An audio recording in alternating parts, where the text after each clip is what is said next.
Section 1. You will hear a man booking a tourist tour. First, you have some time to look at questions 1 to 5.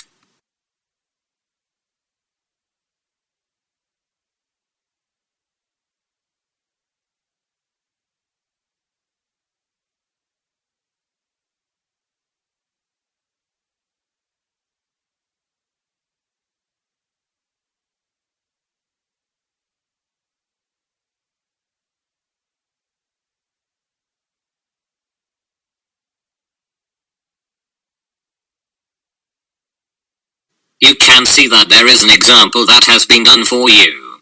On this occasion only, the conversation relating to this will be played first. Hello, Mr. Smith. How can I be of assistance today? Good morning. I would like to book a tour to Sydney. The man answers the question. Tour to Sydney. So the word Sydney has been written on the top of the form. Now we shall begin.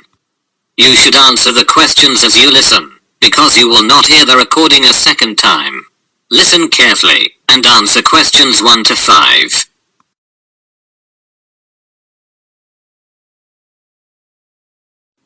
Hello, Mr. Smith.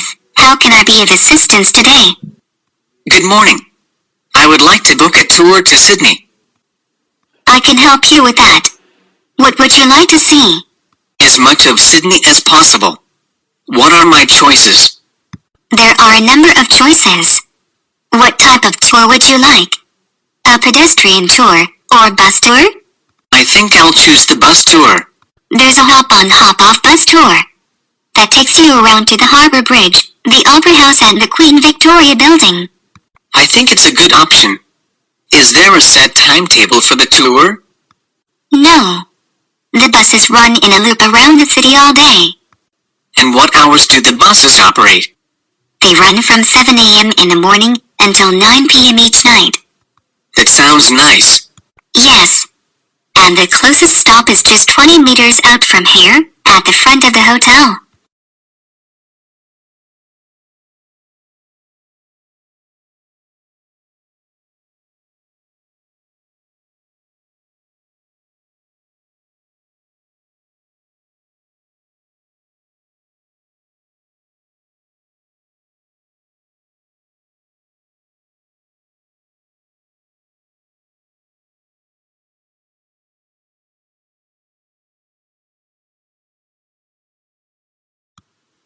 Now listen, and answer questions 6 to 10.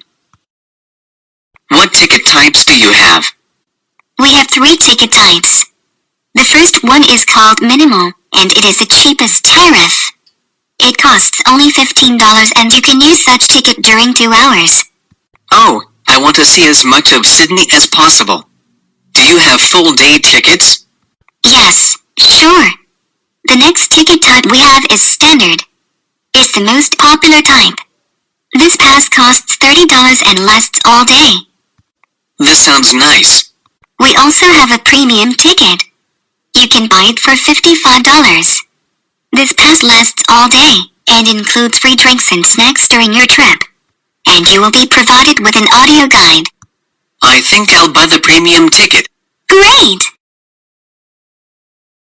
That is the end of section 1. You now have half a minute to check your answers. Section 2. You will hear the information about tickets to one of the royal palaces in London. First, you have some time to look at questions 11 to 16.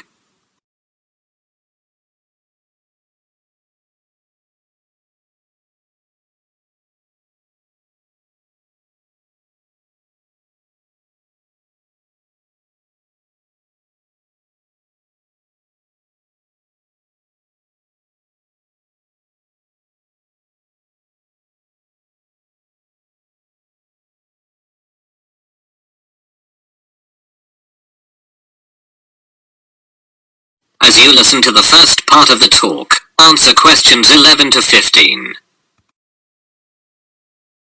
So you've finally decided to start a fitness program and are now on the lookout for the perfect gym to join. Fitnessland is an ideal gym for both group trainings and individual workout. We offer you a variety of sports facilities, which will make your training effective and pleasant. One of the most famous are our yoga classes. We have 7 different yoga programs, including Yoga Lates, Yoga Nidra and Hatha Yoga. We also want to open Pilates section soon, which will combine relaxation techniques and keep fit exercises. For those people who seek cardio and fat burn workouts, we offer a lot of active classes. For instance, if you love dancing, you can go to our step dance classes. These classes are famous for their intensive rhythm, and include many elements from dancing classes and aerobics classes. At the moment we don't have aerobics or belly dance programs, so step dance can be a good alternative. We also offer great barbell workouts for people who want to build muscle. These classes use very effective strength training strategy and are very helpful for both men and women. There is also a kickboxing room in our gym, where you can find all essential facilities to practice kickboxing yourself. And group programs are likely to open in the next season. But Zumba fitness programs and stretching workouts are already running, so be quick to take part in these wonderful activities.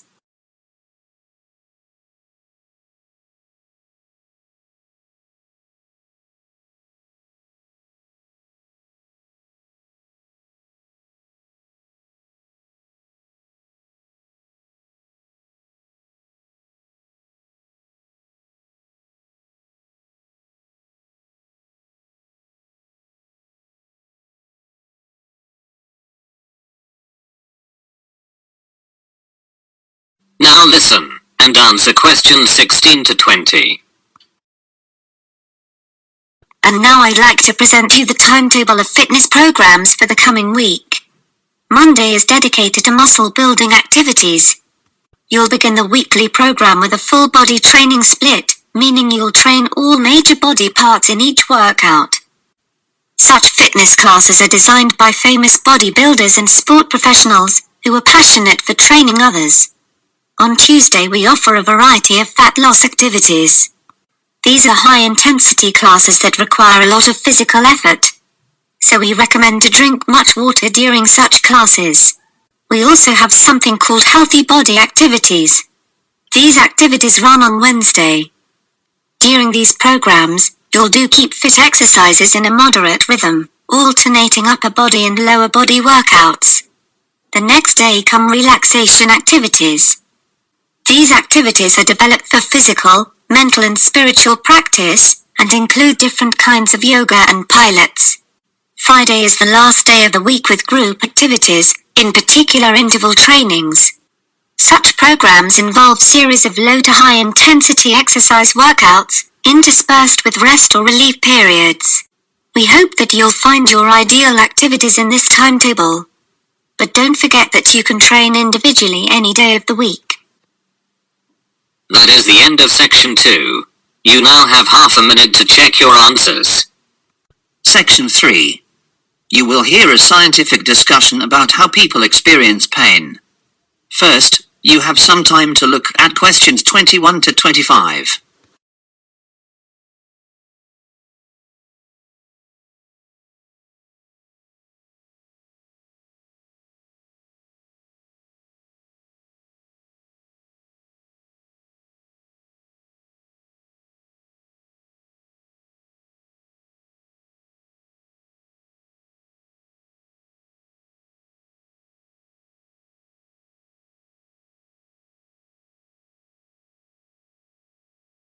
As you listen to the first part of the discussion, answer questions 21 to 25. Scientists at University College London have made a discovery which makes mice pain-free and have reversed painlessness in a woman with a rare condition. I'm joined by Dr. Natasha Curran, consultant in anaesthesia and pain medicine at University College London Hospitals, and by Professor John Wood, lead author of the study and a neuroscientist at UCL. Welcome to the podcast. Thank you. Thank you. Natasha, perhaps we can start with perhaps a rather basic question, which is, why do we experience pain at all? What's its purpose? Pain is highly preserved in humans because we need pain to prevent us further damaging ourselves. However, what we know in many people is that pain continues past when it's useful for us. And we're all familiar with the idea of sort of feeling pain, but What is happening inside one's body? So when I stub my toe and I scream and shout, what's actually happening inside my body from that moment? Well, receptors in your toe are getting stimulated, and they send messages down your nerves which end up in your brain. And in your brain, various things happen. In one part of your brain, which is the somatosensory cortex, that's the part of the brain that says it's your toe that's feeling the pain or the injury rather than your hand or your head. So that's one part, but then it's much more complex than that, because pain is an emotional experience. So it's connected then to all the other parts of the brain, which they give us our experience of pain, if you like. So that depends on the context in which we're having pain, our past experience, what we think the pain means, lots of factors. And then also it connects to what we think we're going to do about the pain. So parts of the brain light up, if you like, how we're going to respond to the pain that we're experiencing. How big a problem is pain, and how big a burden is this for people to be dealing with? In the UK, it's massive.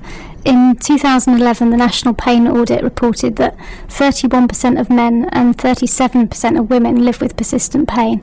So that's 40 million people. Their quality of life is very, very poor, much lower than other medical conditions. It's as bad as people who have, for example, Parkinson's disease. One of the reasons it's really important to understand this is because we know that we can actually help these people if they attend specialist pain management services. We can improve their quality of life. And specialist pain management services have doctors, nurses, physiotherapists, psychologists, and potentially occupational therapists, psychiatrists, in order to help them. John, how thorough is our understanding of pain? Is, for example, chronic pain different to the pain we feel when we knock our knee or have a headache? Well, there are clearly enormous mechanistic differences, and it's very striking how mechanisms to experience pain are conserved across evolution. And pain is really an essential survival mechanism. So the mechanisms that occur in people are quite similar to those that occur in mice, for example. And so we can make comparisons between animal models and the human experience.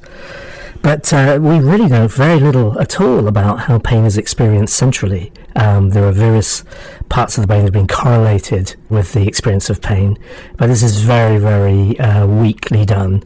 In fact, to define a precise locus in the brain where pain is perceived has proved completely elusive.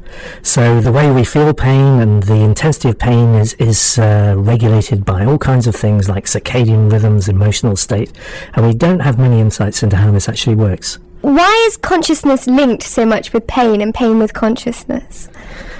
Well, there's a wonderful book by Philip K. Dick, the person who wrote so many perceptive science fiction novels, and he says that pain and beauty are the two underlying themes of human nature.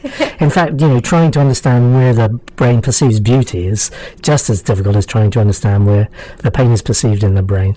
Consciousness obviously is required for any kind of sensation. Pain is just one of those types of sensations that we're aware of when we're alive and awake. Well, as an anaesthetist, that's part of our main role.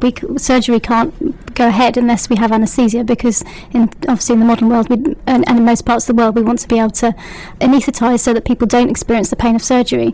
And we know that there are some states of consciousness where people can undergo quite stimulating and unpleasant to most people experiences such as surgery, but for most people they need to be unconscious, so in a state of anaesthesia.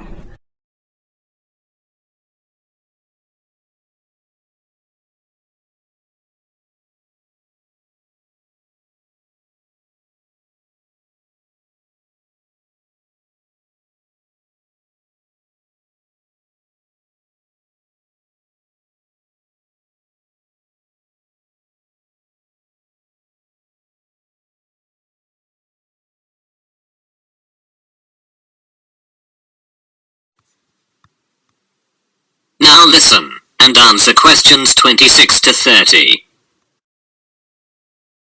It sounds like we have some clues as to how pain works, although there's a lot that we don't know. Is that why it's so difficult to find ways to block it, because we don't really understand the mechanisms particularly well? I think what we do understand is the kind of area that Natasha works in, which is the sensation of tissue damage by specialised nerves in the skin and the muscle and the viscera, and how those nerves are activated and send electrical signals. So the activity of those nerves is absolutely required for most pain states. And so by focusing on them, we can actually find ways to treat pain without understanding anything about pain perception.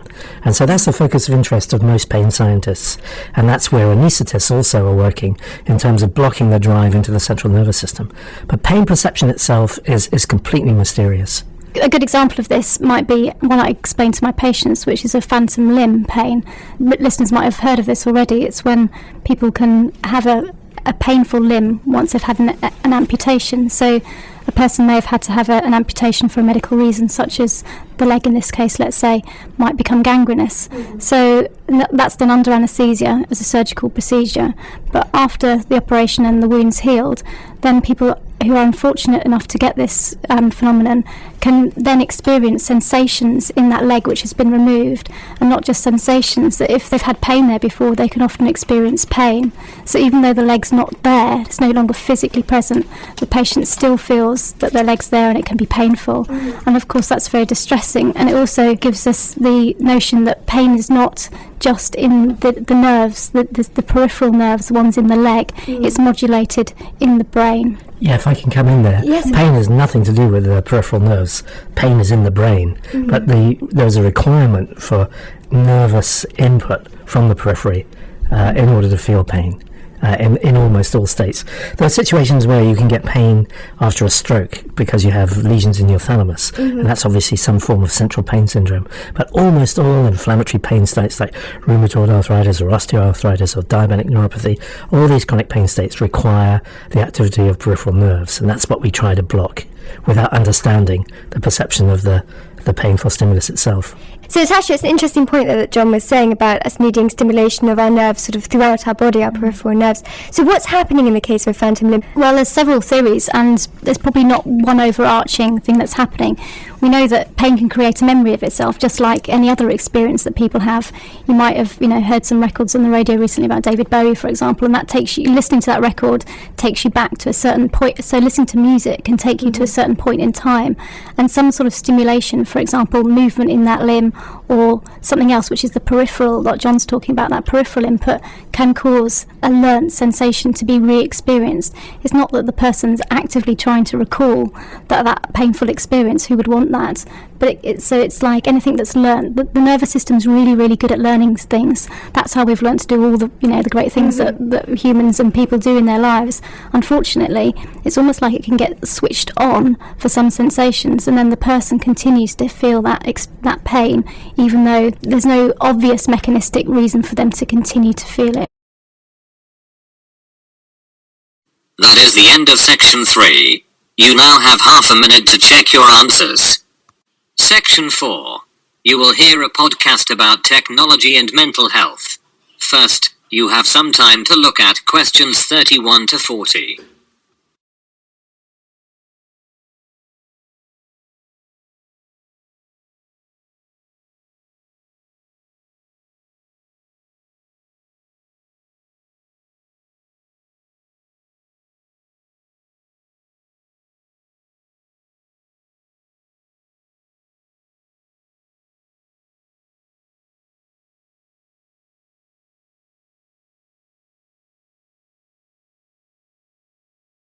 Now listen carefully, and answer questions 31 to 40. I spoke to psychologist Tomasz Chamorro-Premuzic about the risks he believes are posed by social media and technology. If narcissism is fire, Facebook is gasoline. So people wouldn't have gravitated towards Facebook or Instagram or Twitter or Snapchat if they hadn't been narcissistic in the first place.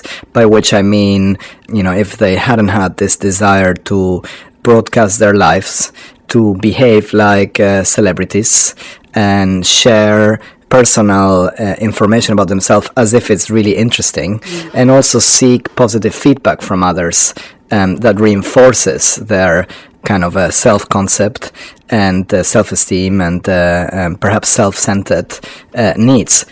Now, it is also true that if you throw gasoline into the fire, these inherent tendencies, narcissistic tendencies that were there in the first place will become more exaggerated. And research has shown this.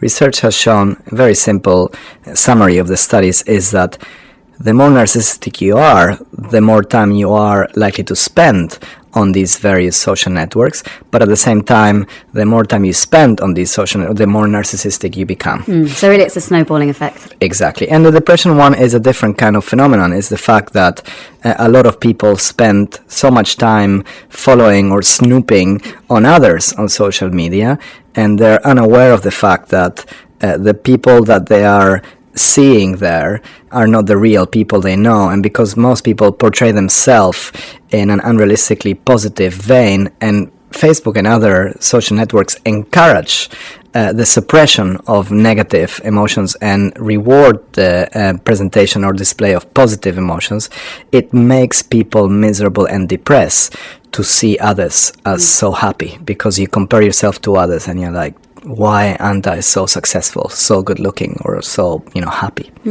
Okay, so when we're talking about tech and also about the impact of technology on our behaviour, I think something that's, again, garnering quite a lot of attention is the impact of screen time on well-being, on performance, on cognitive ability and development when we're looking at younger people. And there was an interesting piece in Ars Technica that cited 2 separate studies that have been conducted in the US. The first was by Common Sense Media, which looked at just under 3,000 US children aged 8 to 18 about their media habits, and they found that teenagers were spending about 9 hours a day online with media, and tweens, so 8 to 12-year-olds, were using media for about 6 hours a day. So this is within quite a substantial amount of time, and then also a time in which they'd probably be better off outside playing or socialising in person with other people. Do you think that there's an impact there on, for instance, being able to read emotional cues or being able to form relationships in a way that's deep and meaningful? Is there anything to suggest that that's starting to be compromised because of our use of screens and tech? So we don't have solid or reliable data on this yet, but at least conceptually it would make sense. We all come to the world with a set of really basic and rudimentary skills that are developed or nurtured when they are put into practice or when we interact with the right triggers of these skills in the environment. So much like growing up isolated from others in a basement will lead to not having many social skills. If you grow up in the digital world mostly and you don't have much time to practice face-to-face interaction, you probably won't develop many people skills. The other thing that is of course problematic is that if people were spending 6 or 10 hours online reading books or getting educated, you could argue at least they're developing intellectual skills or intellectual curiosity, but that's not the case. At most they can spend 18 minutes on a TED Talk, which will give them, more, it's edutainment rather than education. So it's the stuff that people do when they're online that is most problematic. And what about things like the sensory input that we receive? So, for instance, if you've got very young children, aged 6 to 12 months to 18 months, who are looking at screens instead of looking out and developing depth of field, what might that do for their development potentially in the longer term? One could argue that if for them adaptation to the world will be even more technologically mediated, it's okay, so it would only be a problem if you put them in a farm, ask them to hunt animals, or force them live in an Amish community.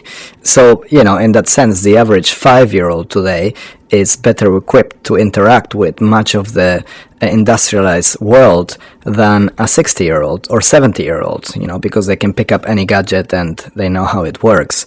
So I think the main deficit is around social and emotional skills.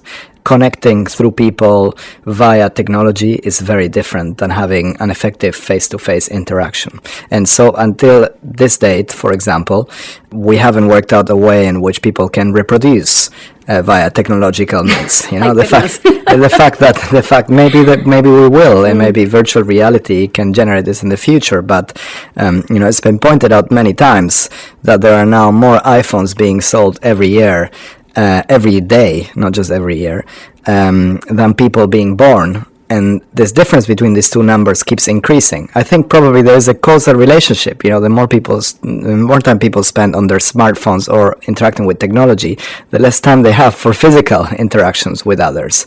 So until we work out how to do certain things online. I mean, offline is the way to go, and most people now, young people, don't have these capabilities to develop certain skills in the physical or analog world.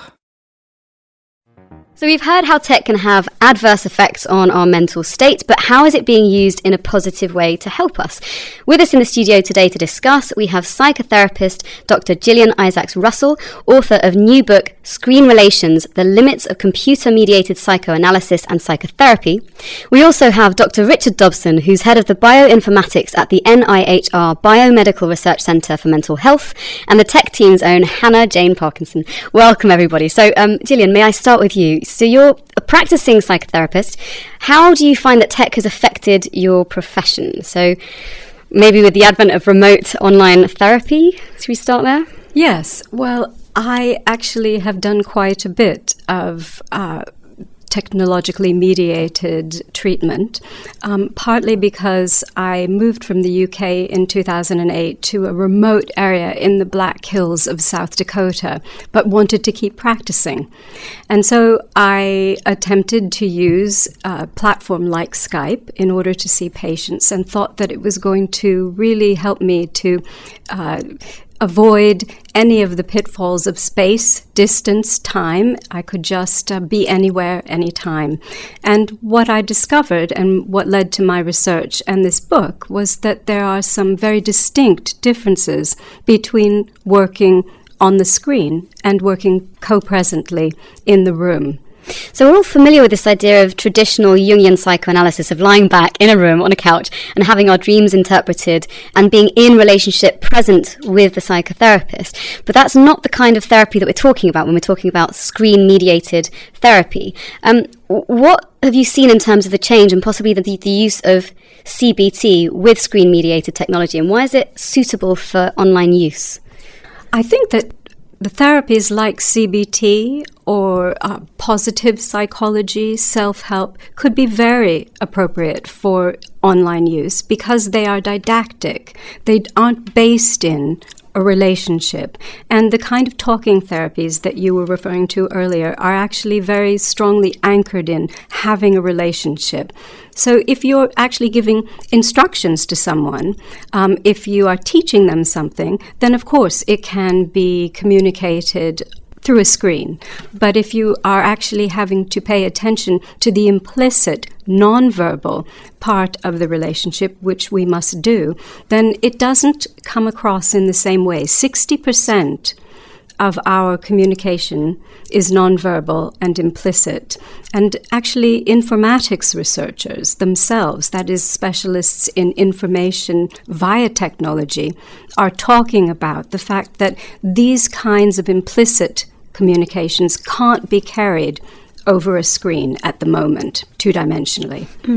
So do you think that there are risks associated with the more didactic kind of instructive practices like cognitive behavioural therapy, where the patient is getting a list of instructions? Are there risks kind of taking that approach? Can this treatment kind of mask or even potentially worsen real problems? I think that some of the risks may be that because we're not in the same room, we can't see the whole body. If you've ever worked on screen, you know that it's usually from the shoulders up. We're not able to see a lot of the intimate things that are going on with our patients. And so that means that, for instance, if someone is struggling with an eating disorder, it's going to be very difficult to see where they are in that, which could be dangerous. That is the end of section 4. You now have half a minute to check your answers.